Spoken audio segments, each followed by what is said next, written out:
ফেনীতে মাদ্রাসা ছাত্রীকে আগুনে পুড়িয়ে হত্যা চেষ্টার ঘটনায় মর্মাহত প্রধানমন্ত্রী। আহত শিক্ষার্থীর চিকিৎসার সব খরচ বহন করবে সরকার। কথা জানিয়েছেন ঢাকা মেডিকেলের বার্ন ইউনিটের পরিচালক ডাক্তার সামন্তলাল সেন। দগ্ধ মাদ্রাসা ছাত্রীর অবস্থা খুবই সংকটাপন্ন বলে জানিয়েছেন চিকিৎসকরা। তারা আরও জানান, আহত ছাত্রীর শরীরের ৭৫% পুড়ে গেছে। তার চিকিৎসায় অধ্যাপক রায়হানা আওয়ালকে প্রধান করে ৮ সদস্যের মেডিকেল টিম গঠন করা হয়েছে।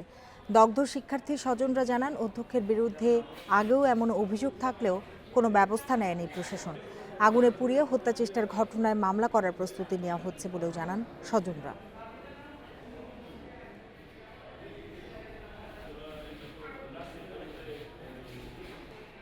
যারা দুর্বৃত্তকারী তাদের দৃষ্টান্তমূলক শাস্তির দাবি করতেছে। বিচার আওতায় আইনানুগভাবে যা করণীয় না হয়তো কথা বলার খুব খারাপ লাগতেছে। গতকালকে আমরা আইসিইউতে তাকে শিফট করছি, সে এখন আইসিইউতেই আছে। আইসিইউর ট্রিটমেন্ট সে পাচ্ছে, যেহেতু খুবই ক্রিটিক্যাল অবস্থা, 75% বার্ন, জীবন মরণের সন্দেহ। আমরা আমাদের ট্রাই করতেছি তাকে আসলে অ্যাট বেস্ট যতটুকু পারা যায়। এদিকে ছাত্রীকে আগুন দিয়ে হত্যা চেষ্টার ঘটনায় মাদ্রাসা অধ্যক্ষ অভিযুক্ত সিরাজউদ্দৌলাকে সাময়িক বরখাস্ত করা হয়েছে। গঠন করা হয়েছে ৩ সদস্যের তদন্ত কমিটি। অতিরিক্ত জেলা ম্যাজিস্ট্রেট এনামুল করিমের নেতৃত্বে কমিটি ৩ দিনের মধ্যে প্রতিবেদন জমা দেবে। তবে হত্যা চেষ্টার ঘটনায় এখনো মামলা হয়নি। দুপুরে অভিভাবক প্রতিনিধিদের সঙ্গে মাদ্রাসা পরিচালনা পরিষদের জরুরি সভায় অধ্যক্ষকে বরখাস্তের সিদ্ধান্ত নেওয়া হয়।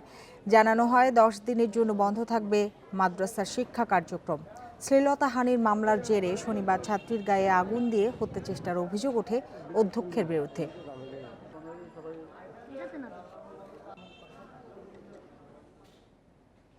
এ নিয়ে আরও জানাতে ফেনী থেকে যোগ দিয়েছেন সহকর্মী নাজমুল হক। নাজমুল হক, আমরা জানি যে এখন পর্যন্ত মামলা হয়নি, মামলার প্রস্তুতি সম্পর্কে আপনি আমাদেরকে জানাবেন। আর দুর্বৃত্তদের কেউ কি গ্রেপ্তার হয়েছে কিনা এখন পর্যন্ত, পুলিশ কি বলছে এ বিষয়ে?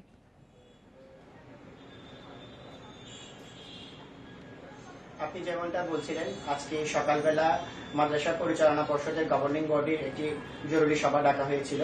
সেই সভায় ৩ সদস্য বিশিষ্ট কমিটি করা হয়েছে। এরপরেও বেশ কিছু প্রস্তাবনা হাতে নেওয়া হয়েছে। আগামী ১৬ তারিখ পর্যন্ত মাদ্রাসার শিক্ষা কার্যক্রম বন্ধ থাকবে।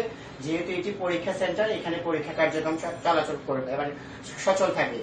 আর আটকের বিষয়টি যেটি বলেছেন বা মামলার বিষয়টি যেটি জানতে চেয়েছেন, আমরা গতকালকে ঘটনার পর থেকে আজ বিকাল পর্যন্ত এখন পর্যন্ত দৃশ্যমান কাউকে আটক হয়েছে কিনা তারা পুলিশ আমাদেরকে নিশ্চিত করে জানায়নি। বলছে যে 2 জন আটক আছে, একজন শিক্ষক এবং একজন ছাত্র।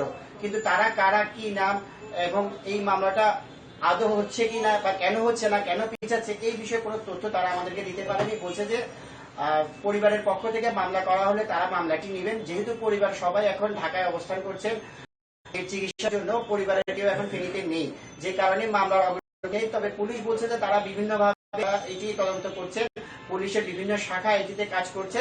তবে এখন পর্যন্ত এই বিষয়ে মামলা কিংবা অ্যারেস্টের বিষয়ে কোনো অগ্রগতি নেই। এখন প্রায় ২৪ ঘন্টা পেরে প্রায় আরো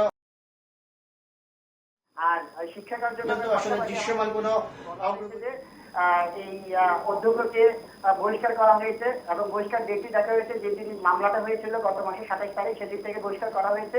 এছাড়া বেশ কিছু জিনিস হাতে নেওয়া হয়েছে। পুরো মাদ্রাসাটাকে ক্লোজ সার্কিট ক্যামেরার ভিতরে আগামী ৭ দিনের ভিতরে আনা হবে এবং এই যে নুসরাত যে আহত হয়েছে, নুসরাত আহত হওয়ার মানে চিকিৎসার জন্য যত মানে ব্যয়ভার আছে পুরোটাই মাদ্রাসা কর্তৃপক্ষ বহন করবে বলে আমাদেরকে এখন পর্যন্ত জানিয়েছেন। কিন্তু মামলা কিংবা আসামি অ্যারেস্টের বিষয়ে এখন পর্যন্ত আমরা কোনো তথ্য আমাদেরকে পুলিশ প্রশাসন থেকে দিতে পারিনি। ফেনী থেকে কথা হচ্ছিল সহকর্মী নাজমুল হকের সাথে।